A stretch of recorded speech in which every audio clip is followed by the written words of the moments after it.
So following up on, oh my goodness, that's loud.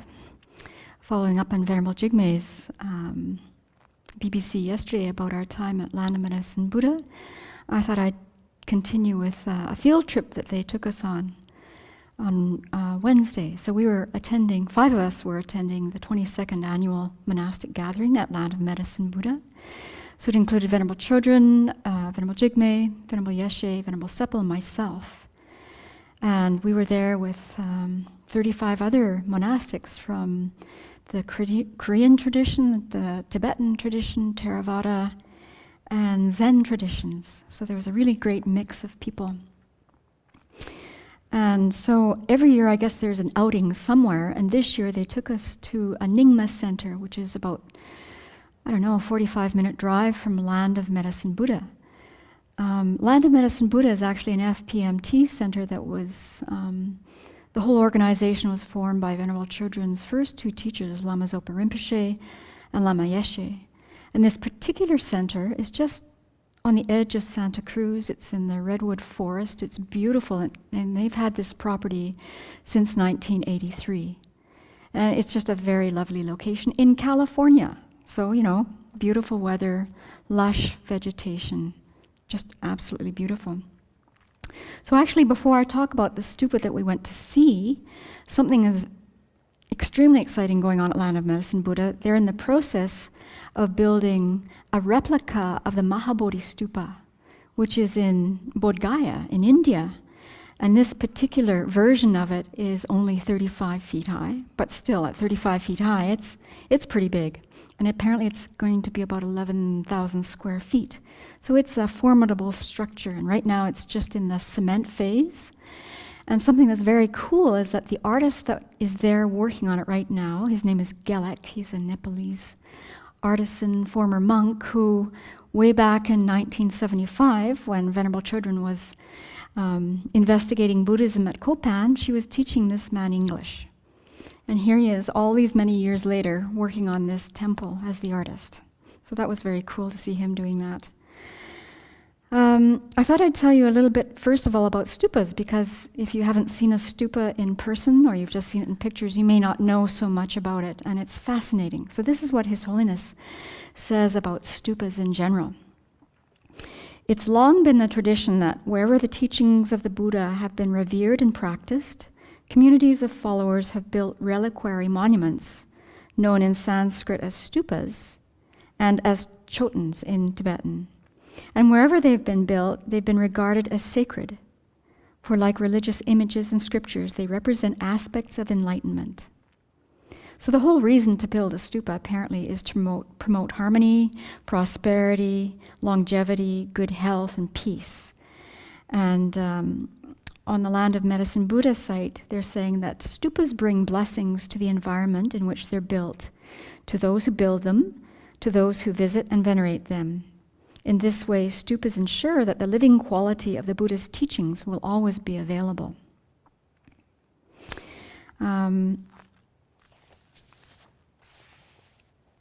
So I guess this replica of the Mahabodhi stupa at Land of Medicine Buddha has been in the planning stages for years and years and years.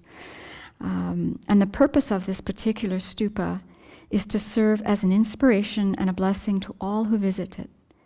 And again, we're going to hear the same message over and over again. All the different Tibetan schools have the same take on stupas. Simply seeing a stupa, making prostrations or circumambulating the stupa will be a benefit to all. With the particular stupa at Land of Medicine Buddha, it is dedicated as a place to promote peace. We will have plaques to honor people such as His Holiness the Dalai Lama, Mother Teresa, Martin Luther King, and others who have, through their tireless effort, created a more peaceful world. So I think this is a place, if you're going on a road trip and you want to visit places in California, this is definitely a place to visit. I don't know when they're planning on having it finished. They probably don't know either. So now I'm going to go on to the stupas that we did visit on our field trip at Pema Osel Ling, which is a Nyingma center. And Pema Osel Ling translates as Lotus Land of Clear Light. So this particular Nyingma group, they got their start in California in 1984 when Lama Tarchen Rinpoche, who was an accomplished Tibetan Buddhist Lama, came to America. And in 1988, he settled in the Santa Cruz area, and they found a little place somewhere right in the town, and they started their center. And then as things go, very quickly they outgrew that little center, and they started looking for land. And then they found this particular piece of land that we went to visit, which is about 35 minutes outside of Santa Cruz.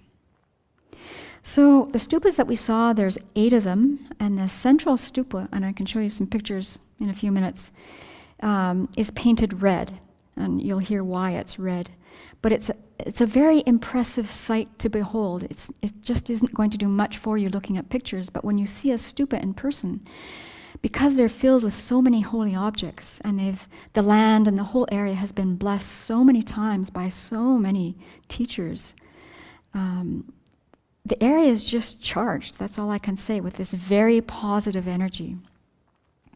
So I thought I'd explain a little bit about how this group of 8 were built and the thinking behind it.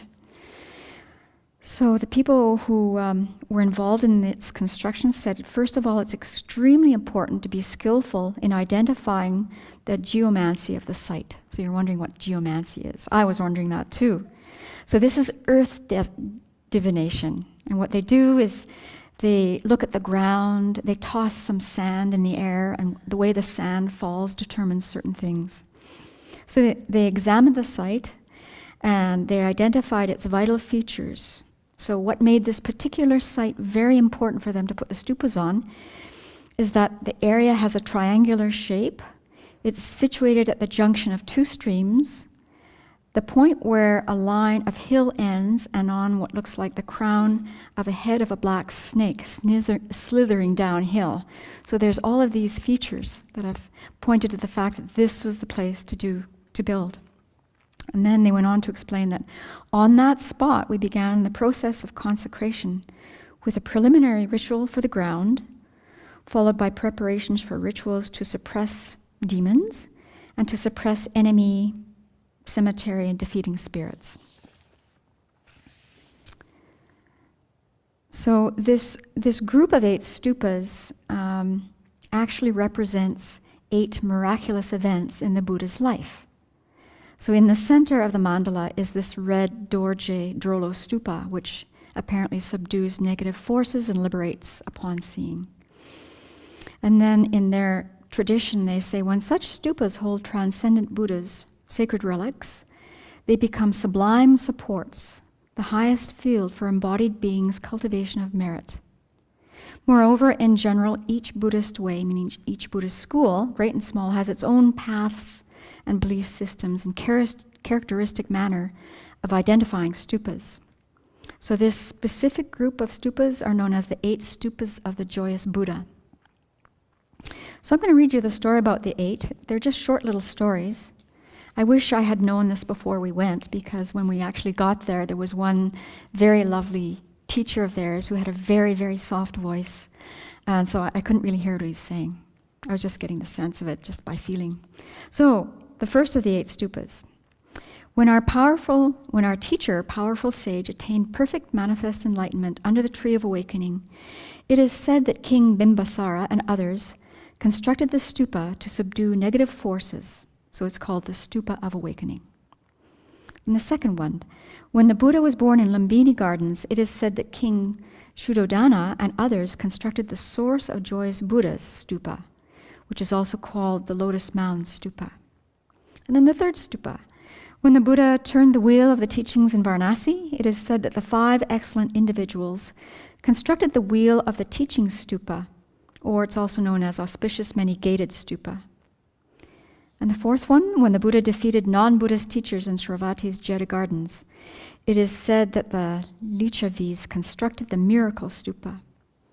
And the fifth one, after the Buddha taught in the heavens, he returned to humans' land in Kashi. It is said that the people of Kashi then constructed the descent from the heavens stupa. When the sublime pair of Buddha's disciples repaired the schism caused by Devadatta in the spiritual community, it is said that the people of Magadha constructed the reparation of the schism stupa. So that was the 6th one. And the seventh one, when the Buddha extended his life 3 months after the layman Chunda in Vaisali asked him to do so, it is said that the people of that town constructed the Blessed Longevity Stupa, or the Stupa of Total Victory.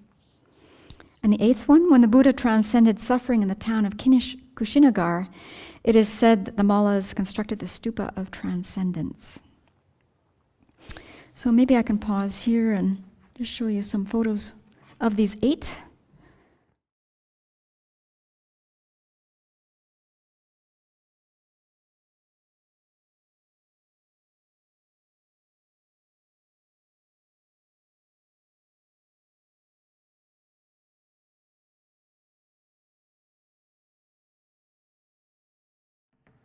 And then I thought I'd talk about the benefits of these particular stupas and then stupas in general.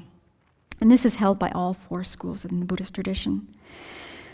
So they say this: they're a sacred support of ultimate enlightenment and are enjoyed by those who join their knowledge of the monument's qualities with sincere faith and purely motivated intent. When such individuals aid in the stupa's construction, prostrate to it, circumambulate it, or make offerings to it, the force of their merit increases tremendously. When you take this sacred support as your witness, any aspirations you make will be accomplished.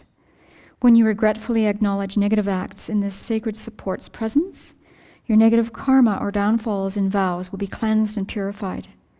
Moreover, merely folding your hands respectfully towards the stupas just once will in the short term complete your cultivation of the cause, the accumulation of merit.